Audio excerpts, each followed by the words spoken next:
ආයුබෝවන්.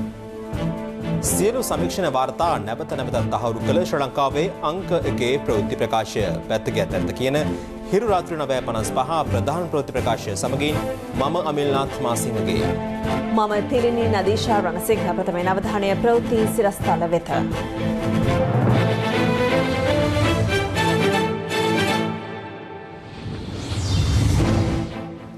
මෙරට දෛනික ආසාදිතීන් ප්‍රථම වරට දහස පනී.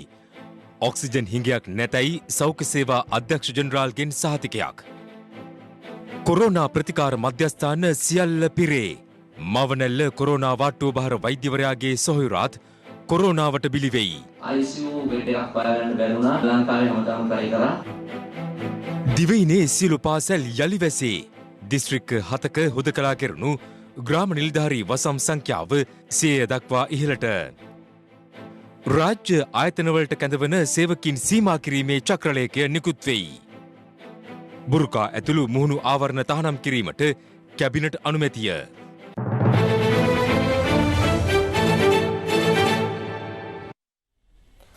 දිවයිනේ සියලු පාසල් ලබන 30 වෙනිදා දක්වා වසා දැමීමට තීරණය කළ බව අධ්‍යාපන අමාත්‍යාංශය පවසනවා. මේ අතර පවතින කොවිඩ් අවදානම් තත්ත්වය සැලකිලිට ගනිමින් තවත් ප්‍රදේශ කිහිපයක් හුදකලා කිරීමටද රජය පියවර ගත්තා.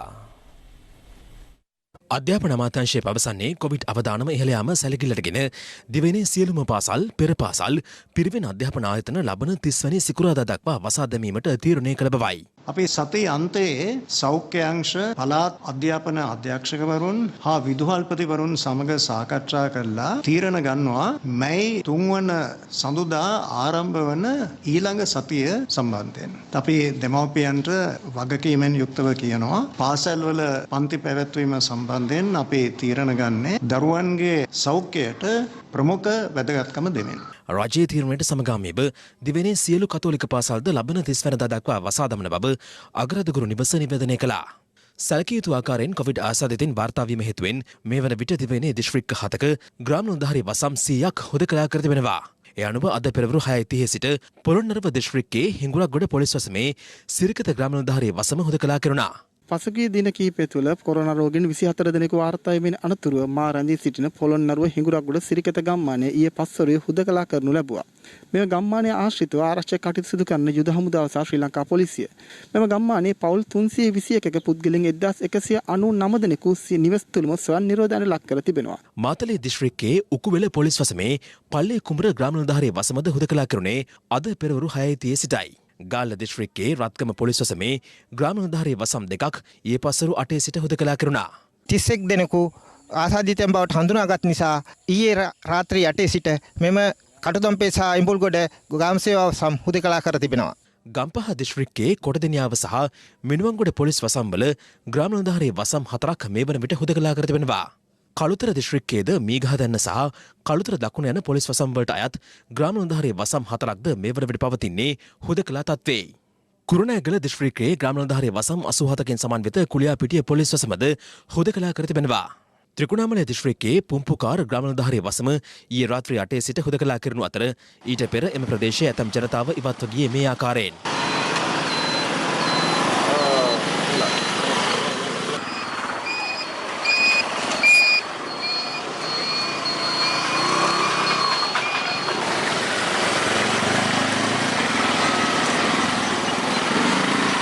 මේම ප්‍රදේශයේ මේ මොහොත වෙන විට ආරක්ෂිත වුවත් මෙතනින් පිටත තිබෙන ගම්මාන විශාල ප්‍රමාණයක් අනාරක්ෂිත තත්ත්වයට පවතින්නේ. මෙම ගම්මානය තුල ජීවත් වූ ජනතාව තම වගකීම හරියට ඉටු නොකර මෙම ගම්මානෙන් පිටත යෑම හේතුවෙන් මෙම ගම්මානයත් පිටත ගම්මානත් සියල්ල දැන් අනාරක්ෂිත මොහොතකයි මේ මොහොතේ පවතින්නේ. කොවිඩ් ආසාදිතයින් පිරිසක් වාර්තා වීම සමග දඹුල්ල ආර්ථික මධ්‍යස්ථානය ඊයේ සිට හුදකලා කර ඇති පසුබිමක එළවලු රැගෙන ආ ගොවින් සහ ව්‍යාපාරිකයින් එළවලු අලෙවි කළේ දඹුල්ල කුරුණෑගල ප්‍රධාන මාර්ගයේ සිටයි.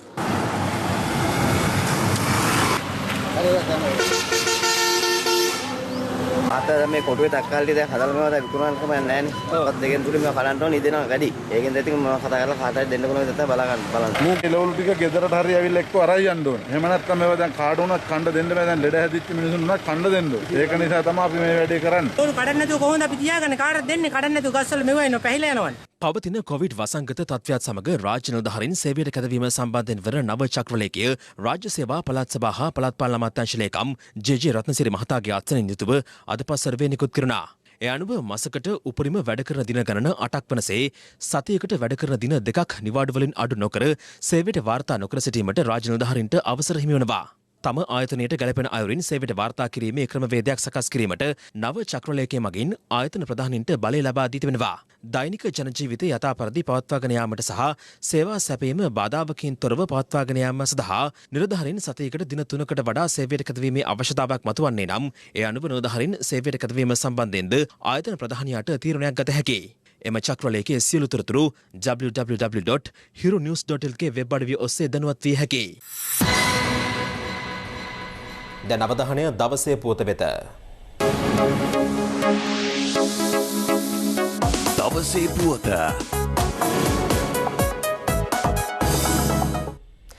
දිනක් තුළ මෙරටදී වාර්තා වූ වැඩිම කොවිඩ් ආසාදිතයින් සංඛ්‍යාව සටහන් කරමින් අද ආසාදිතයින් 1000 ඉක්මවා වාර්තා වුණා. ඒ අනුව අද මේ දක්වා වාර්තා වී ඇති ආසාදිතයින් සංඛ්‍යාව 1096ක්. මේ අතර දිවයින පුරා පිහිටි කොවිඩ් ප්‍රතිකාර මධ්‍යස්ථාන 12ම මේ වන විට ආසාදිතයින්ගෙන් පිරී පවතින බව හෝමාගම කොවිඩ් රෝහලේ කායික රෝග විශේෂඥ වෛද්‍ය එරංග නාරංගොඩ මහතා සඳහන් කළා. ඔහු මේ බව සඳහන් කළේ හිරු ප්‍රවෘත්ති සමග විශේෂ සම්මුඛ සාකච්ඡාවකට එක් වෙමින්.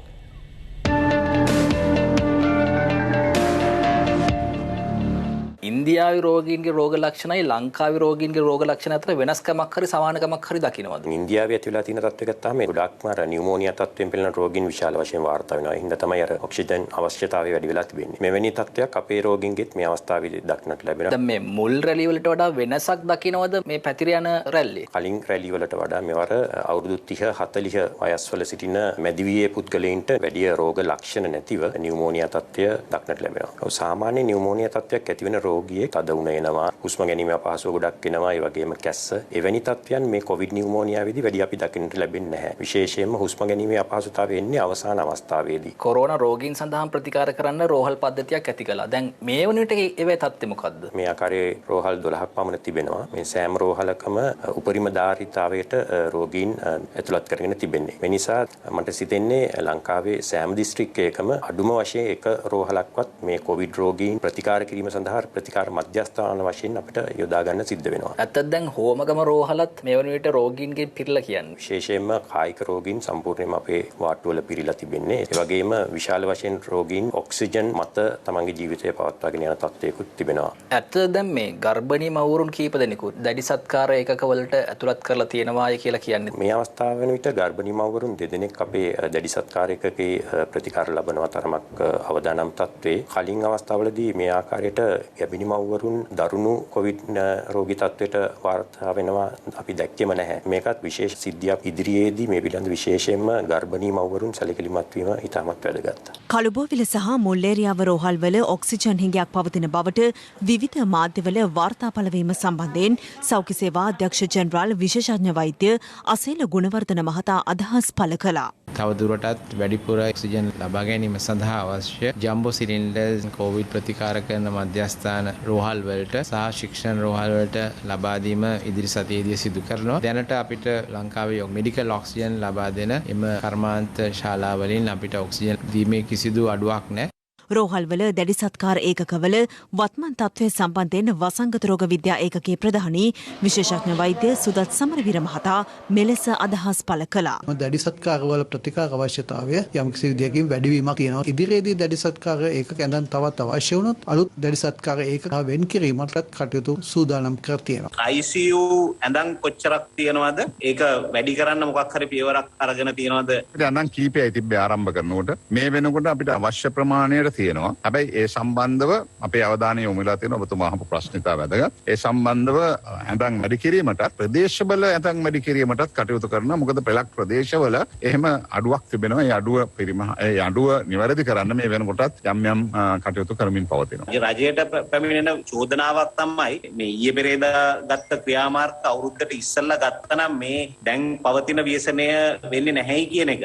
වෙන තැනගෙන ක්‍රියාත්මක නොවීමක් තිබුණේ නැහැ. නමුත් සාමාන්‍ය සම්ප්‍රදාය සම්ප්‍රදායක් හැටියට අපේ සිංහල අවුරුදු ගිය සැරෙත් නැති නිසා අපි යම් විදිහේ සීමා මන් වලින් එළියට යන්නේ ඉඩ හැරිය මම හිතන්නේ ඒක අපි පිළිගන්න වෙනවා. එය නොකර හිටියනම් වඩා හොඳ දෙයක් කියලා. කෙසේවත් මාවනැල්ල රෝහලේ කොවිඩ් ඒකකය භාර වෛද්‍යවරයාගේ සොහොයුරාද කොවිඩ් ආසාදිතව ජීවිතක්ෂයට පත්ව ඇතේ දැඩි සත්කාර ඒකකයේ ඇඳක් වෙන් කර ගැනීමට නොහැකි වීම හේතුවෙන්. මාවනැල්ල රෝහලේ මේ කොවිඩ් වාට්ටුව බාරව ඉන්න වෛද්‍යවරයාගේ අයියා අවුරුදු 54යි රෝගේ වැළඳලා පැය 24ක් ඇතුළත මරණයට පත් වුණා. අපිට ICU බෙඩ් එකක් හොයාගන්න බැරි වුණා. ලංකාවේ හැමදාම try කරා. මම පොඩි පණිවිඩයක් තමයි මේ කියන්න ඕන කරන්නේ. පෙර අවස්ථා දෙකට වඩා මේ අවස්ථාවේ වෛරසය මරණීය තත්ත්වයක් ඇති කරන බව අපිට අස්පනා අපිට පේනවා. මේ අතර අද දිනේ මේ දක්වා ආසාදිතයින් 1096ක් වාර්තා වුණේ මෙරටින් ආසාදිතයින් වාර්තා වූ වැඩිම දිනය සටහන් කරමින්.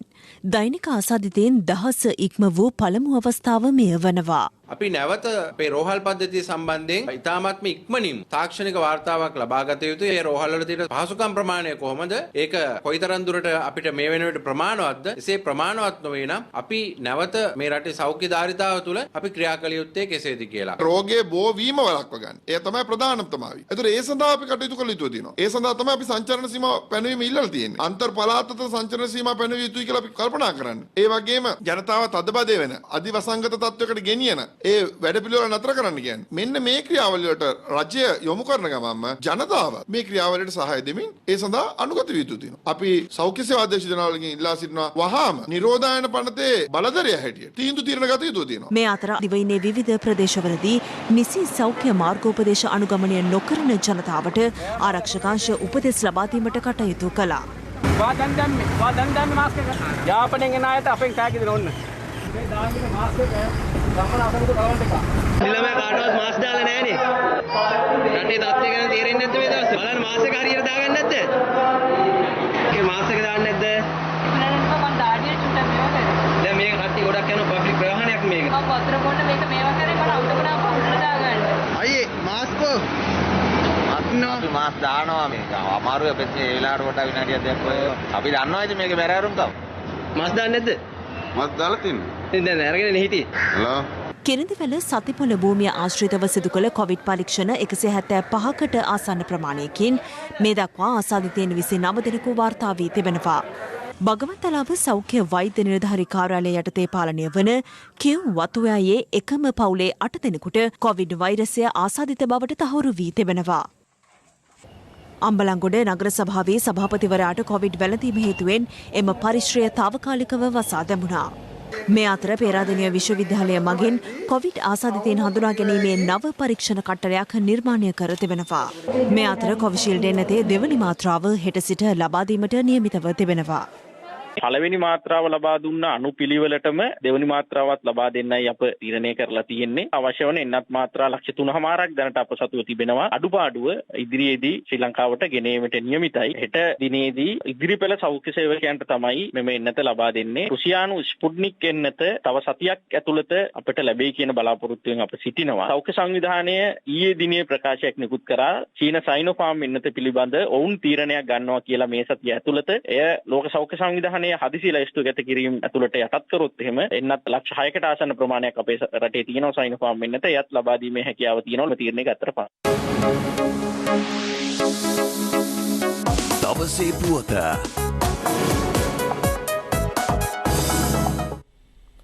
පවතින අවදානම් තත්ත්වය හමුවේ ඇතිවන සුළු රෝගී තත්ත්වයකදී වුවද ඇතමුන් බොහෝ සෙයින් කලබලයට පත්වනවා. නමුත් එවැනි අවස්ථාවල වෛද්‍ය ප්‍රතිකාර ලබා ගැනීමේදී ඔබේ පවුලේ වෛද්‍යවරයාට ප්‍රමුඛත්වය දීම ඉතා වැදගත්. මේ විමසා බැලීම ඒ පිළිබඳවයි.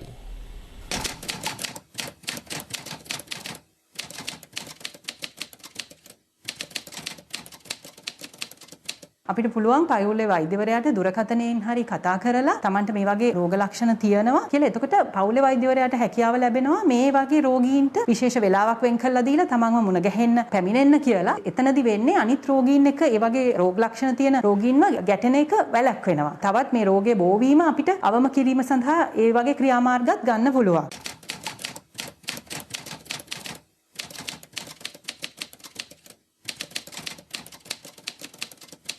සෙනග එච්චර නැති ස්ථානයකට ගියාම සමහරවිට අපි මාස්ක් එක ගලවන්න පුරුදු වෙනවා. ඒ වගේ ක්‍රියාවල් වලින් නම් අනිවාර්යයෙන්ම වැළැක්වෙන්න ඕනේ. මොකද මේ වෛරසය පරිසරයේ පැය එකමාරක් වන්න තිබෙන නිසා අපි සමහරවිට හිතන්න පුළුවන් මෙතන දැන් එච්චර සෙනගක් නැති නිසා මට මේ මාස්ක් එක ගලවලා මගේ ආහාර ගන්න පුළුවන්, කතා බහ කර කර ඉන්න පුළුවන් කියලා. දැන් ඒ වගේ ක්‍රියාමාර්ග අපිට මේ අවස්ථාවේදී අනුගමනය කරන්න බෑ. අපි නිතරම මතක තියාගන්න ඕනේ රෝග තියෙන කෙනෙක් නොසිටියත් ඊට පැයකට කලින් ඒ වගේ පුද්ගලයෙක් එතන හිටියා නම් අපිට ඒ වෛරසය බෝ වෙන්න තියෙන ප්‍රවණතාවය වැඩි.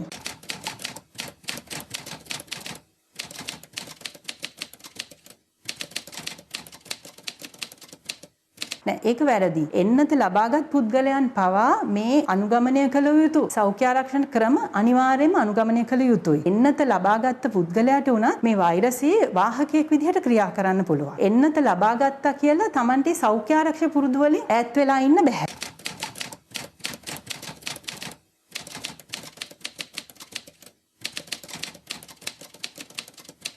මාස්ක් එකක් පැළඳීම, අත්සේදීම් වගේ සරල දේවල් අඩුම වශයෙන් ඒ ටිකවත් ජනතාව පිළිපැදිය යුතුයි. ඊටාම කනගාටුයි කියන්න මේ මාස්ක් එකක් පවා අඳින්නේ නැතුව සෙනග ගැවසෙන තැන්වල ජනතාව ඉන්නවා. ඉතින් මේ වගේ දේවල් වලින් ඈත් වෙලා අනුගමනය කරන්න පුළුවන් නම් මම හිතන්නේ මේ අවස්ථාවේදී ලොකු උදව්වක්.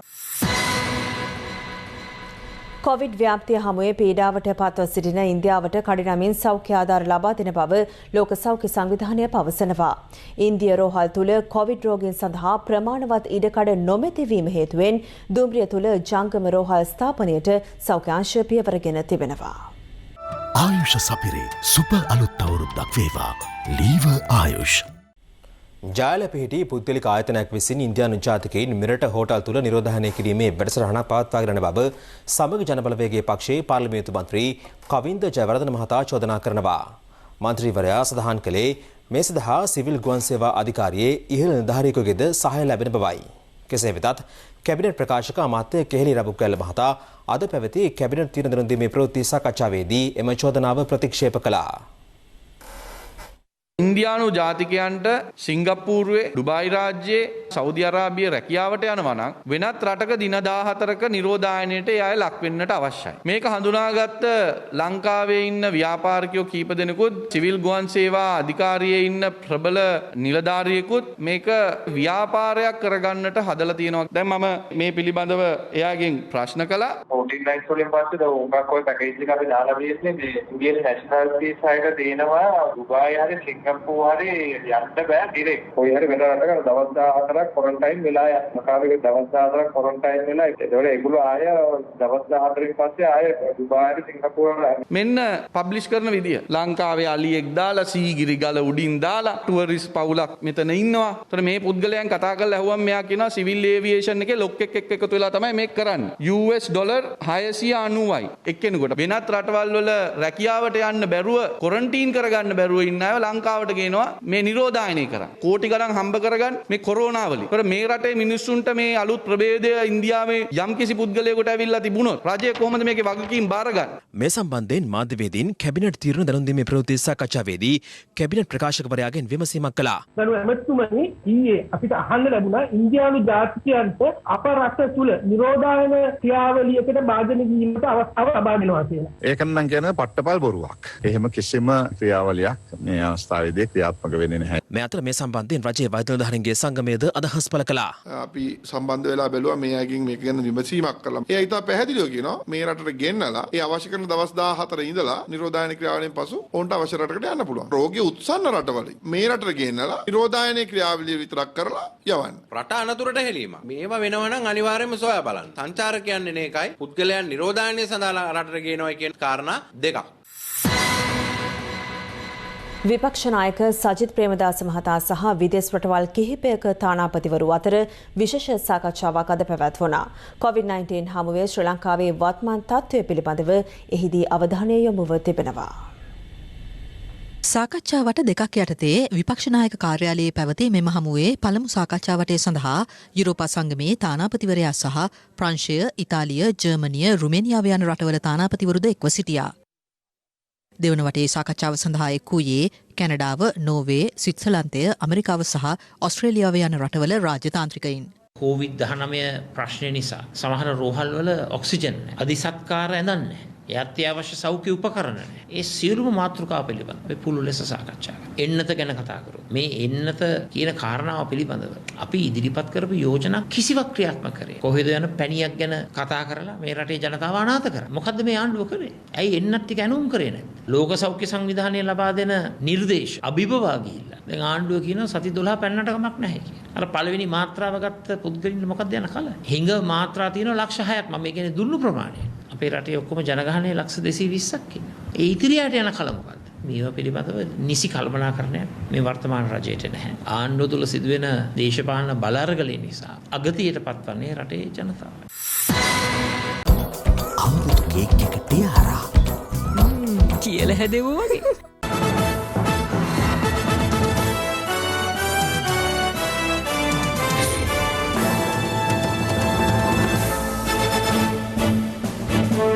පාස්කු ප්‍රහාරකයින්ට ආධාර අනුබල දීමේ චෝදනාවට අත්අඩංගුවටගත් හිටපු අමාත්‍ය රිෂාඩ් බදියුදීන් සහ ඔහුගේ සහෝදරයා වන රියාජ් බදියුදීන් අද සිට තවත් දින 90ක කාලයක් රඳවාගෙන ප්‍රශ්න කිරීම සඳහා රැඳවුම් නියෝගයක් ලබාගෙන තිබෙනවා.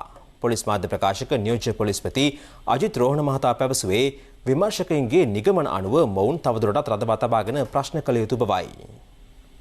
සමස්ත ලංකා මහජන කොංග්‍රසයේ නායක සමගි ජනබලවේගයේ පාර්ලිමේන්තු මන්ත්‍රී රිෂාඩ් බදියුදීන් අත්අඩංගුවට ගැනුනේ පසුගිය අප්‍රේල් 24 වෙනිදා කොළඹ බෞද්ධාලෝක මාවතේ පිහිටි ඔහුගේ නිවසේදී.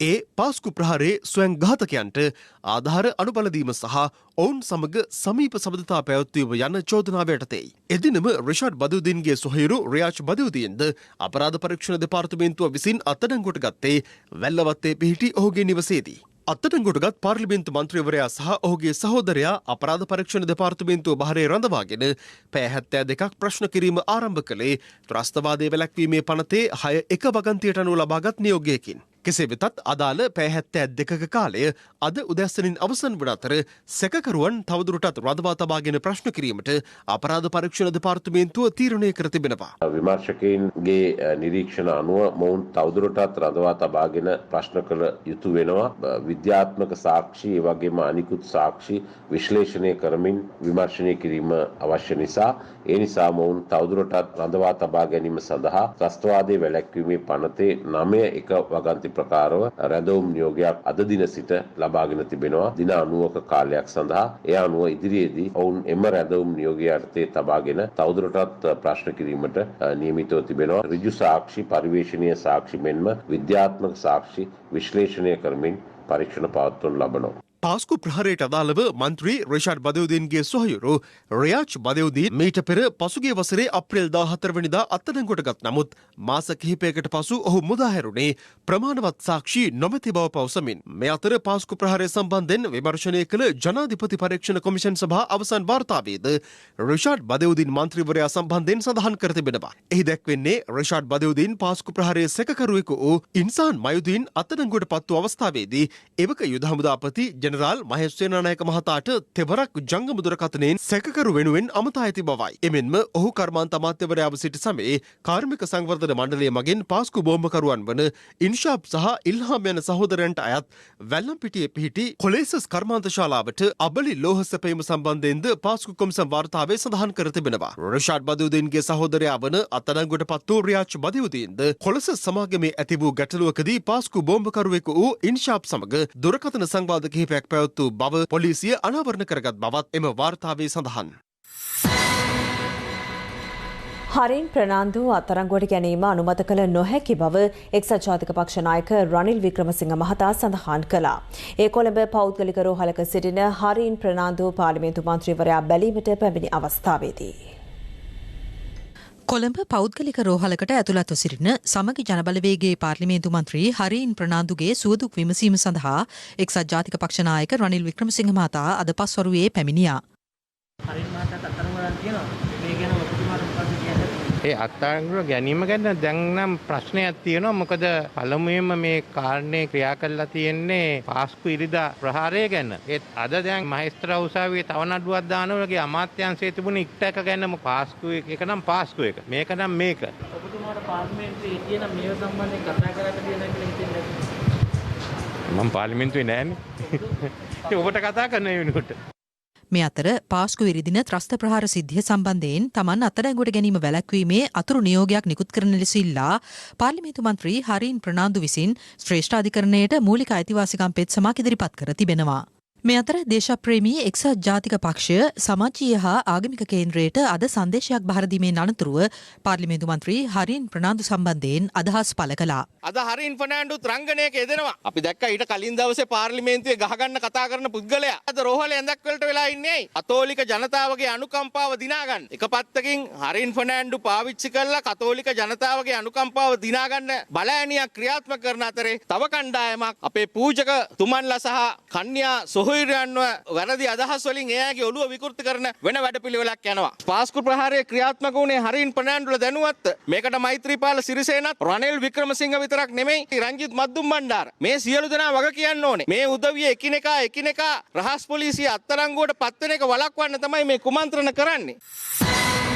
10 ඒ කියන්නේ ලයිෆ් බෝයි අවස්ථා 10කදී ලෙඩ රෝග 10කට හේතු වන වෛරස් ඇතුළු විෂ පිෂවලට එරෙහිව සටන් කරනවා කියලා.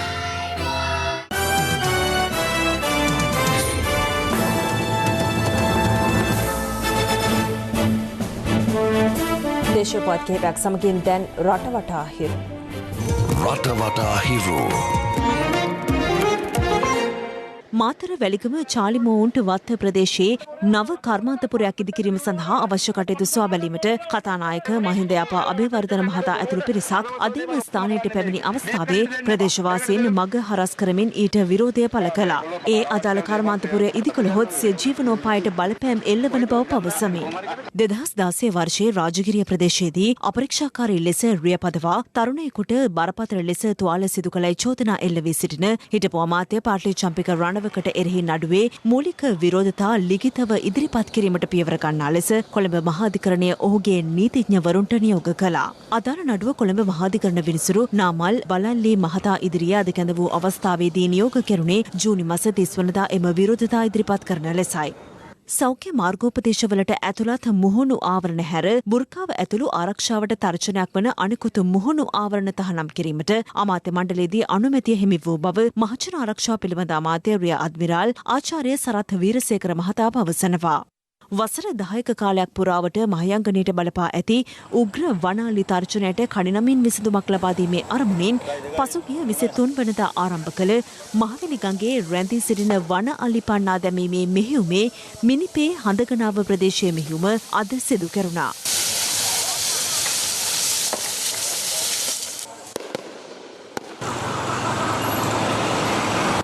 හැටන් කොළඹ ප්‍රධාන මාර්ගයේ පිටවල ප්‍රදේශයේදී ඉන්ධන බවුසරයක් මාර්ගය හරහා සිරවීම හේතුවෙන් එම මාර්ගයේ දැඩි රථවාහන තදබදයක් හටගත්තා.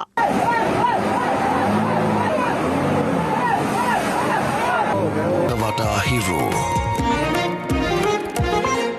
ලබන ජුනි මාස 23 වනදා සිට අගෝස්තු 8 වනදා දක්වා ජපානයේ ටෝකියෝහිදී පැවැත්වීමට නියමිත ඔලිම්පික් උළෙලේ ගිනිසුළුව ජපානයේ ප්‍රාන්ත 47ක් පුරා සංචාරය කිරීම මේ දිනවලදී සිදු කරනවා.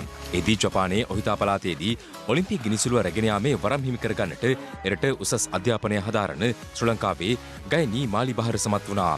ඔලිම්පික් කියන්නේ ලොකුම ඉවෙන්ට් එකක්. ඉතින් ඒකට සහභාගී වෙන්න ලැබීම පිළිබඳව මම ඇත්තටම ගොඩක් සතුටු වෙනවා. ලංකාවෙනම ජාත්‍යන්තරයට ගෙන යන්නට මට ලැබුණ මේ අවස්ථාව පිළිබඳව මම ඉමහත් සතුටටපත් වෙනවා.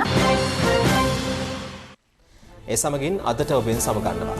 පැත්ත නොගත් ඇත දැන ගැනීම අයිතිය තවදුරටත් තහවුරු කර ගැනීමට ඔබගේ ජංගම දුරකථන ජාලය අනුවතිරේ දිස්වන පරිදි හිරු ප්‍රවෘත්ති SMS සේවාව සක්‍රිය කරගන්න. යළිත් හමුවෙමු හෙට මධ්‍යහන 11:55 ප්‍රවෘත්ති ප්‍රකාශයේ.